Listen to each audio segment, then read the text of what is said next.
Terima kasih Mitra Tia TV, Anda masih bersama kami dalam Unisri News, masih membahas memperbincangkan mengenai juvenile delinquency dan masih bersama dengan Ibu Hera dan juga Amalia. Nah Ibu Hera, tentunya dengan adanya kenakalan remaja atau juvenile delinquency mempunyai faktor-faktor penyebab dari adanya hal tersebut. Nah bagi para remaja sendiri, sebenarnya poin ataupun faktor apa yang menyebabkan mereka menjadi seperti itu?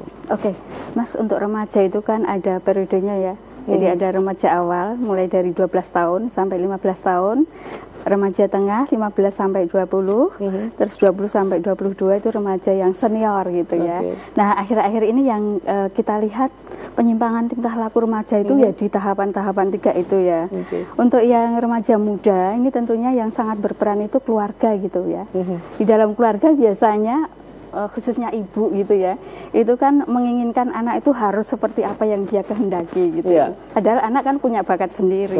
Nah ini kalau terjadi konflik, akhirnya anak nggak kerasan di rumah, terus lari ke jalan. Di jalan lebih diorangkan oleh teman-temannya, sehingga banyak anak-anak pang itu berasal dari keluarga yang baik-baik. Gitu. Kalau yang keluarga yang remaja menengah gitu, ini mestinya teman sebayanya gitu. Teman sebaya ini harus dipilih teman sebaya yang bisa menghindari kenakalan-kenakalan atau penyimpangan tingkah laku itu gitu. Kalau sekali salah memilih teman, akhirnya ya nanti masuklah ke kenakalan remaja itu seperti berani pakai narkoba, kemudian seks bebas gitu. Kita sudah melihat dan mendengar hal-hal seperti itu.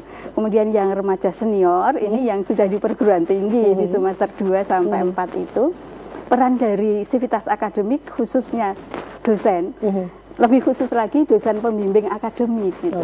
Ini harus benar-benar intens memperhatikan mahasiswa bimbingannya agar dia mampu untuk membentengi dirinya tadi. Dan kata lain tidak hanya bagus di sisi akademik tapi juga di attitude ataupun juga di jadi dari kecerdasan emosional dan spiritual itu tetap harus kita masukkan dalam proses pembelajaran. Itu yang terpenting.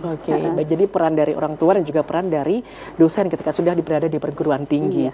Kemudian kalau untuk Mbak Amalia sebagai seorang aktivis di bimbingan dan konseling di FKIP ini, apa yang sudah dilakukan untuk misalkan mengajak teman-temannya atau ada hal-hal yang rutin dilakukan untuk memberantas adanya juvenile delinquency terutama di lingkungan kampus? Tindakan saya bersama teman-teman biasanya kita berusaha untuk melakukan program-program dari himpunan mahasiswa maupun dari unit kegiatan mahasiswa. Di situ kita rutinkan kegiatan-kegiatan. Jadi waktu kita itu full untuk kegiatan. Nggak ada waktu luang untuk jadi nggak ada pikiran untuk kita berpikiran negatif ke juvenile delinquency tersebut. Jadi sudah ada berbagai macam UKM, kemudian kegiatan kemahasiswaan yang dilakukan dan juga mengajak teman-teman yang lainnya untuk bergabung di kegiatan itu. Dari kegiatan UKM sendiri pun kita juga sesuaikan dengan bakat minatnya. Jadi ketika seorang individu tersebut untuk mencegah terjadinya kenakalan remaja, dia mengikuti program-program itu sesuai dengan kehendaknya juga. Tidak ada paksaan. Ini kan dia aktivis di taekwondo itu. Wah ini jago juga berarti nanti ya. Walaupun jilbab tapi hati-hati ya dengan Mbak Amalia. Ibu, seorang remaja tentunya mempunyai ciri-ciri yang bisa dibaca ketika dia mungkin menyimpan ataupun sedikit menyimpang dengan adanya kenakalan remaja ini. Nah, apakah ada ciri-ciri yang bisa dilihat terhadap seorang remaja jika dia adalah seorang yang mempunyai perilaku menyimpang, kenakalan remaja misalkan seorang pengedar ataupun pemakai obat-obatan terlarang? Kalau di dalam kelas gitu, in kelas itu ketika proses pembelajaran dia banyak melamun, Mas. Atau dia memandang dosen tapi ngeblok gitu loh. Mikirannya jauh keluar. Ketika diajak interaksi, diberi pertanyaan, dia bingung menjawabnya gitu. Kaget gitu. Kalau di luar kelas gitu, dia menyendiri. Tidak bergabung dengan teman-temannya gitu ya? Mengisolir diri. Kemudian ya merokok gitu. Tapi alhamdulillah untuk mahasiswa FKIP itu jauh dari itu, Mas. Karena calon guru gitu ya. Betul, jadi sudah ada ini ya, ciri-ciri yang bisa dilihat secara kasat mata, katakanlah seperti itu untuk anak-anak yang mempunyai penyimpangan ataupun mempunyai problem di rumah dan juga di luar lingkungannya.